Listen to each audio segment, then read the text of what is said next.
So, just to get a couple of things out of the way when it comes to the Celtics last night, they've now won 4 in a row. Mentioned that 3-game road trip, took care of business. The Celtics have now won 8 out of 11 games.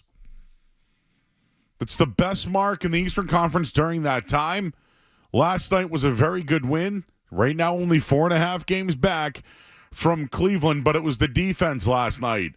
They had 6 blocks, 10 steals in the game. They held Cleveland to 105 points. And that was their 3rd lowest total of the year. They shot less than 40% from the field. It's a season low for them. They shot 28% from 3. It was their 3rd worst performance all year, and they had 13 turnovers. So the Celtics defense last night, and some big shots late, which we'll get to, but that was the reason why they took care of business against a team that has 40 wins to this point on the season.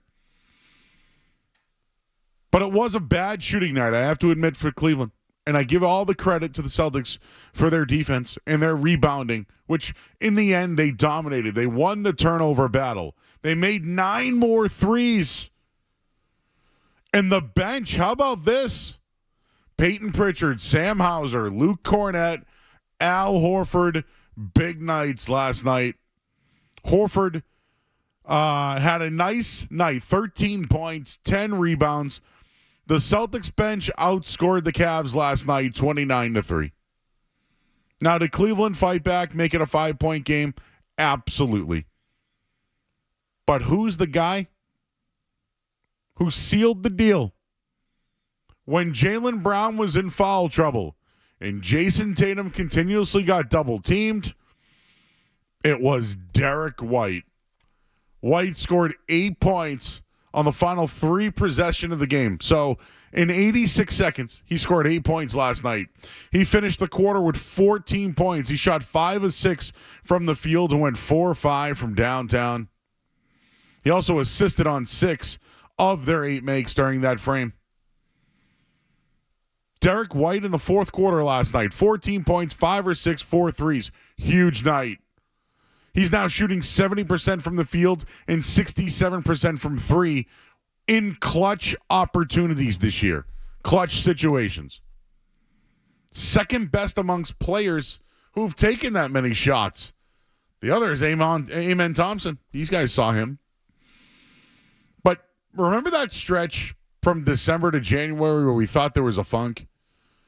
They went 12-10 during that stretch. You know who struggled?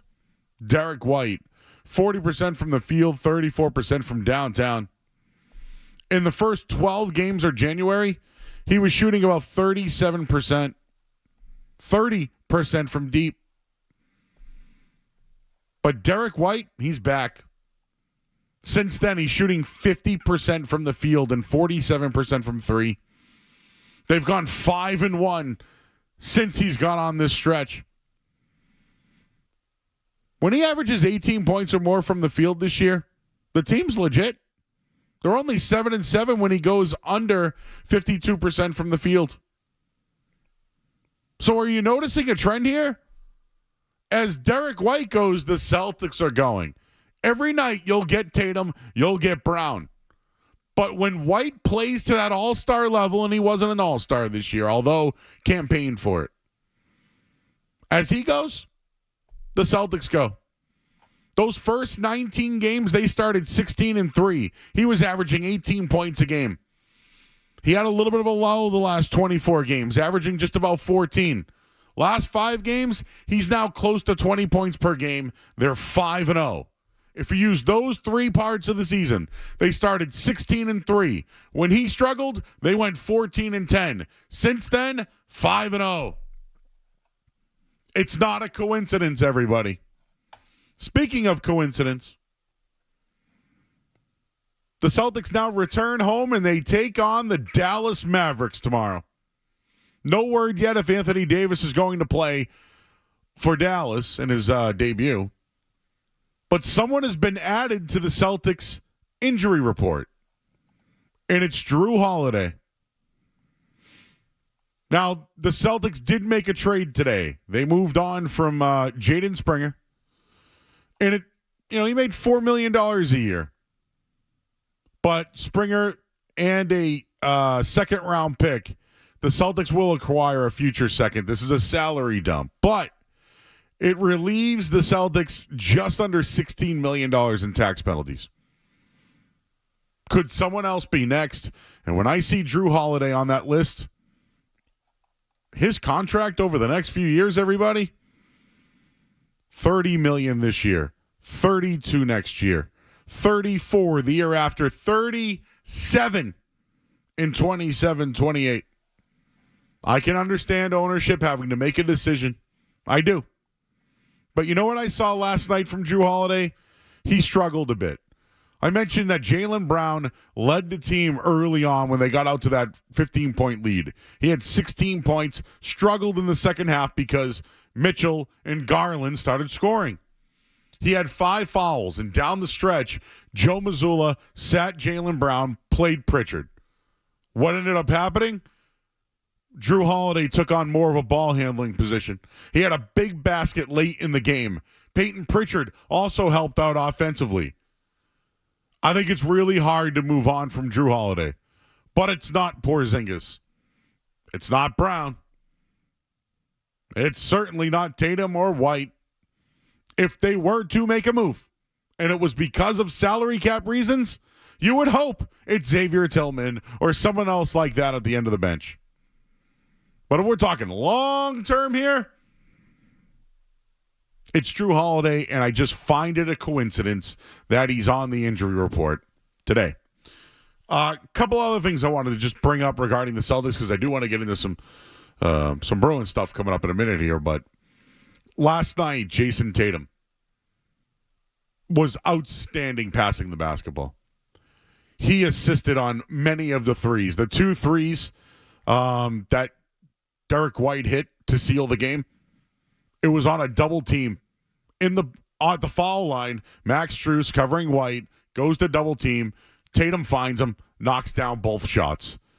Tatum literally was flawless at passing the basketball last night. And I wanted to just go over the last 3 games. When they played New Orleans, he had 10 assists, but he assisted on 25 total points. Against the 76ers, he had 11 assists, but he assisted on 30 total points.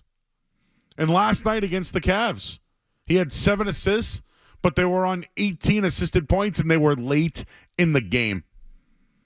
When they can find a way to use him, and he can split through the double teams, and White and Horford hit their shots, this is the best team in the NBA. They showed it last night against the Cleveland Cavaliers.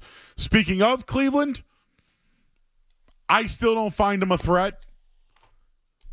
In 7 games this year against the Thunder, Celtics, or Rockets, you know what Cleveland's record is? 2-5. Yes, they beat the Celtics once. It was without Jaylen Brown. Still, I think they have flipped the switch. I think the funk is over. Let's see what happens tomorrow night as the deadline approaches against Dallas. But in just a couple of nights, it will be Celtics, New York Knicks. They've already put a couple of teams on notice. That's the game I'll look at if they have truly flipped the switch. So we'll leave it there at 617-779-0985. One thing about Jaden Springer I'll mention quickly before we go to break. I like the guy. Former first-round pick. Sam Cassell really groomed him when he was at Philadelphia. Now he's here. He's had some really good minutes. And just look at some of the struggles that the Celtics have had, right? Donovan Mitchell's gone for 30 3 times. Tyrese Maxey's gone for 30 twice. John Morant, Tyrese Halliburton, Zach LaVine. This is why you can't move on from Drew Holiday. This is why. You just lost one of your top defenders. I know he was a rotational piece, but you could play him late. He's been doing it. Maybe he was being showcased. They freed up their $15 million.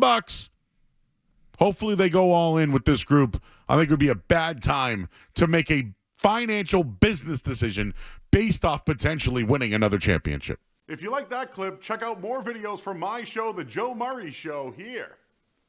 For more Celtics analysis and opinion, hit this playlist.